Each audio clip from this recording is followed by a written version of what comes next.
Rec League Podcast. Tell your friends, tell your neighbors, tell your family, tell your haters. Available on Anchor, Spotify, Google Podcasts, Radio Public, Pocket Cast, Podchaser, Breaker, and Stitcher. At Rec League Podcast on Facebook, YouTube, and Instagram. At Rec League Pod on Twitter. Episode 63. Available now. Yo, whether you watching this from Facebook, Twitter, click the link in my Instagram or YouTube itself. What up, world? So, I just finished Loki, the first season of Loki on Disney Plus. It stars Tom Hiddleston, Owen Wilson, Gugu Mbatha-Raw, and some other actors that I'm not gonna say because I either don't want to butcher the pronunciation of their name or I don't want to spoil that they're in it. It's 6 episodes. They run maybe 45 minutes to an hour. It is literally like what happened to Loki after he took the Tesseract and disappeared in Avengers Endgame. It's Marvel. I'm watching it. Even if it's like, I don't know, the most throwaway character. Like if Tony Stark's dad's driver gets his own show, not like second fiddle in Agent Carter. If he gets his own show, it's on Disney Plus and it's canon to the MCU, I'm watching it. And not to bash, not to put down, not to talk shit. I've always, since 2011 in the first Thor, I've always thought Loki was an overrated character. And maybe that's why it took me until like episode 4 to really get locked in on this show. I'll get it out the way right now. This is my least favorite Disney Plus show, and it's because the first 3 episodes, they didn't hook me. Episode 4, shit really hits the fan, and it hooked me. So it's like the first half was good, the second half of the show is great. The second half of the show is amazing, and I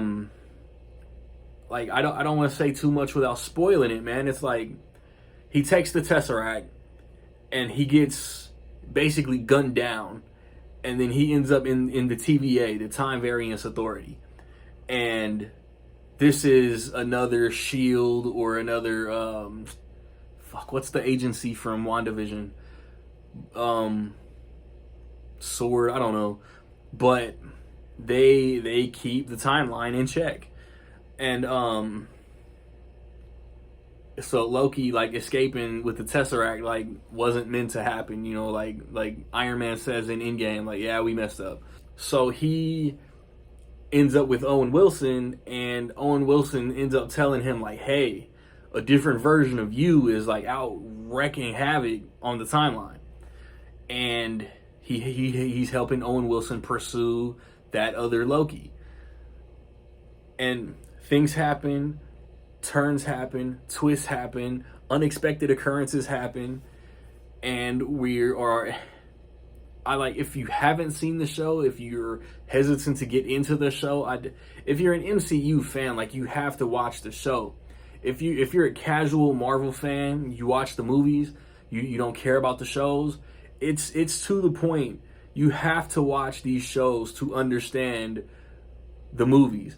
Going forward, after Loki, the whole universe is different. The whole MCU can be affected from this 6-episode show. So yeah, like, even that, like, go back and watch WandaVision, watch Falcon and the Winter Soldier. But going forward, man, Shang-Chi, Eternals, definitely Spider-Man No Way Home, most definitely Doctor Strange in the Multiverse of Madness will be affected from the fallout of Loki season 1. One episode has a post-credit scene.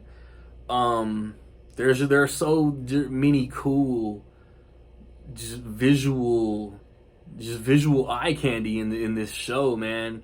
Like, I want to watch it again at least before season 2. But Loki season 2, it just depends on where they want it to fit in the timeline now. Because it could be 2022, it could be 2023. Tom Hiddleston has come out and said he's not in Thor: Love and Thunder, and I think he's lying. I don't know. Like, I think we see Tom Hiddleston again before season 2.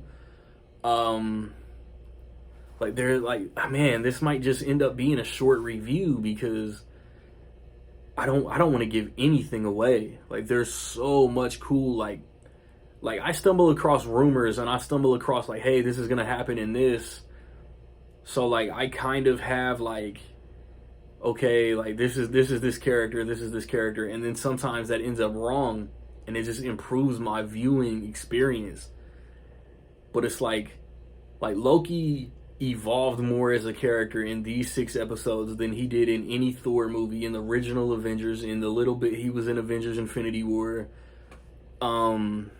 Yeah, like I I like Loki as a character. I think he's still overrated in the Infinity Saga, from the first Thor movie to Infinity War. Like I think he's still overrated.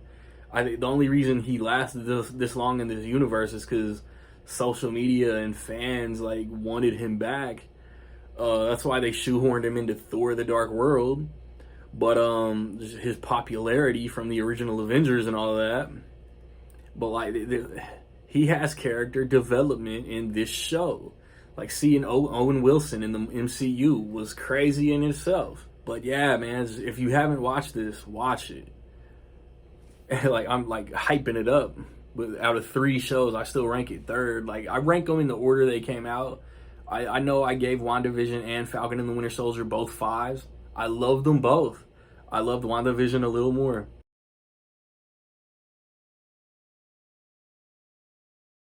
So with all that being said, in my opinion, I will say that Loki is almost dope as fuck. I for a long time I was at a 4, but like I'm telling you, like episode 4 through 6, almost got it to a 5 with those with those earlier shows that I just couldn't get hooked into. Um, yeah, like I again am excited to see between the shows and the movies how they cross over, how they relate, how they affect one another. Like the animated What If show starts August 11th. And now that's phase 4 canon. I thought it was gonna be standalone on its own, just alternate versions of a few movies. It's phase 4. It counts. You know what I mean? It's a story that can affect the movies. And that blows my mind. Did you watch Loki? What did you think about it? Positive, negative, somewhere in between? Let me know. I have recently reviewed Black Widow, the Boss Baby Family Business, The Forever Purge. I got a Space Jam: A New Legacy review coming right around the corner. Next weekend, I want to watch Old, the new M. Night Shyamalan movie, and I want to watch Snake Eyes, G.I. Joe Origins. And then, the next episode of Regularly Podcast next weekend, we're talking M. Night Shyamalan. Pay respect to one of the legends. Laugh and scoff at his mid-2000s movies if you want. They're not bad. Like you can't like Bird Box and shit on The Happening. I won't allow it. Stay tuned for all of that, man. Like I got a lot of dope stuff coming. Like, subscribe, comments. Find me where you find me, man. Don't know where to find me.